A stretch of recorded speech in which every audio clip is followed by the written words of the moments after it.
RSS তৈরি হয়। খাবার খাওয়ার সময় আরএসএস ছিল না, ছিল না খাবার খাওয়ার জন্য বই লিখেছে, তখন আরএসএস হয়নি। আরএসএস 1925 সালে হয়। আমি আরেকবার করে বলব, তখন তাদের যে দ্বিতীয় ফ্যাকশন ছিল প্রধান গোলাম, যার বই সংঘ পরিবারের কর্মীদের কাছে বাইরের মতো, তিনিও বলেছেন যে জাতিগত পরিচয় হচ্ছে আসল কথা এবং ভারতবর্ষের বিভিন্ন জাতির অস্তিত্ব রয়েছে। এই যে জাতির অস্তিত্ব রয়েছে, সবকটা ধর্মীয় পরিচিতির ভিত্তিতে উনি জাতিসত্তা চিহ্নিত করেছেন, কোন ভারতীয়ত্বের ভিত্তিতে না। এটা ঔপনিবেশিক নির্মাণ, ব্রিটিশ শাসকদের তৈরি, যারা গোটা ভারতবর্ষকে হয় হিন্দু নয় মুসলমান নয় খ্রিস্টান এভাবে ভেবেছে। তার উপর দাঁড়িয়ে গোলমালকারদের তত্ত্ব ছিল যে পৃথক পৃথক জাতি এক জায়গায় বাস করতে পারে না, এদের সহাবস্থা অসম্ভব এবং জাতিগত গর্ব কোন জায়গায় পৌঁছেছে তার উদাহরণ দিতে গিয়ে তিনি হিটলারের জার্মানির কথা বলেছিলেন। যেহেতু হিটলারের জার্মানিতে ইহুদি বিতাড়ন ছিল, খুবই একটা ইম্পর্টেন্ট কথা গোলমালকর বলেন, যা আজ পর্যন্ত যে কাজ করে চলছে, যা আসলে হচ্ছে নেশন তৈরি। দেখুন, নেশন শব্দে আমি বাংলা করছি, নেশন শব্দে বাংলা করা তো মুসলিম স্বয়ং রবীন্দ্রনাথ বাংলা করেন, আমি তো বলছি রবীন্দ্রনাথ ন্যাশনালিজম নিয়ে প্রবন্ধ লিখেছিলেন, ন্যাশনালিজম নাম দিয়ে জাতীয়তাবাদ বলেন।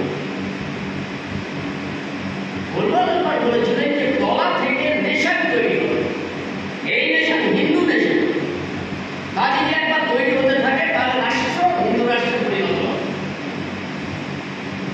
যে ফর্মুলার উপর দাঁড়িয়ে এখনো পর্যন্ত আরএসএস কাজ করছে।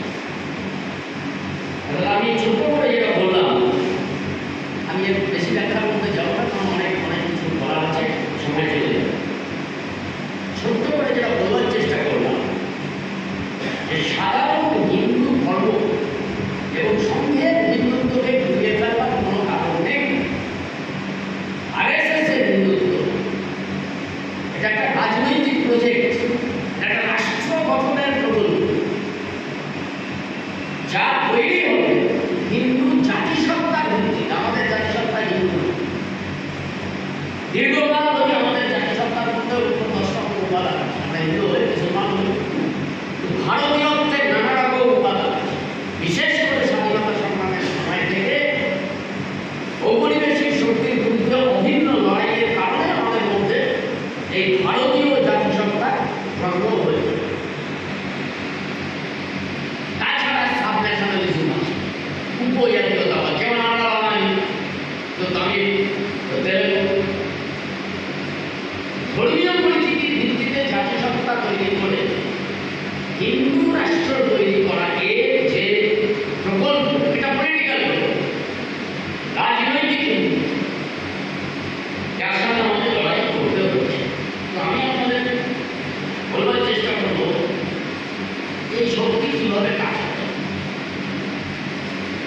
দুনিয়াতে যত অতিপন্থী আছে, ফার রাইট যাদের আজকাল বলা হয়, আলট্রা আরএসএস, এদের কতগুলো অভিন্ন বৈশিষ্ট্য আছে যা ভারত করছে। প্রথম কথা হচ্ছে যে এরা জনগণের জীবনের প্রকৃত যন্ত্রণা, রিয়েল সাফারিং, সত্যিকারের যন্ত্রণা, সেটাকে ব্যবহার করে। ইউরোপের বিভিন্ন দেশেও তাই হচ্ছে, আমাদের এখানেও তাই হচ্ছে। এই নয়া নীতির ফলে যে সংকট তৈরি হয়েছে তাকে এরা ব্যবহার করছে। জনজীবনে যে সংকট তৈরি হচ্ছে,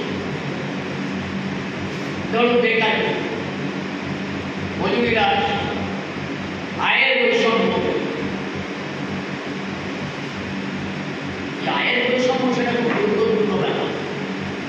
আমরা তো ভারতবর্ষের মধ্যে দেখতে পাচ্ছি জিনিসটাই হচ্ছে আয়ের একটা ভয়ঙ্কর বৈষম্য হচ্ছে, যেটা স্বাধীনতার পরে কখনো দেখা যায় এই মাত্রায়।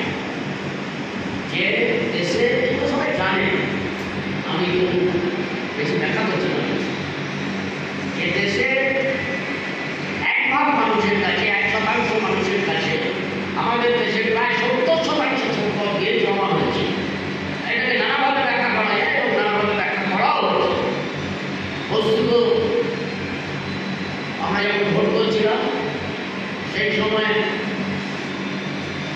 খুব গুরুত্বপূর্ণ তথ্য একটা গবেষণা করে থমাস পিকেটি সহ 3 জন মিলে ইনকোয়ালিটি ল্যাবের গবেষণা, তাতে বলা হয় যে ব্রিটিশদের আমলে ভারতবর্ষে আয়ের বৈষম্য যা ছিল, ব্রিটিশরা একটু পিকে ছিল 1920, 21, 22, তার তুলনায় এখন ভারতবর্ষে আয়ের বৈষম্য অনেক বেশি তৈরি।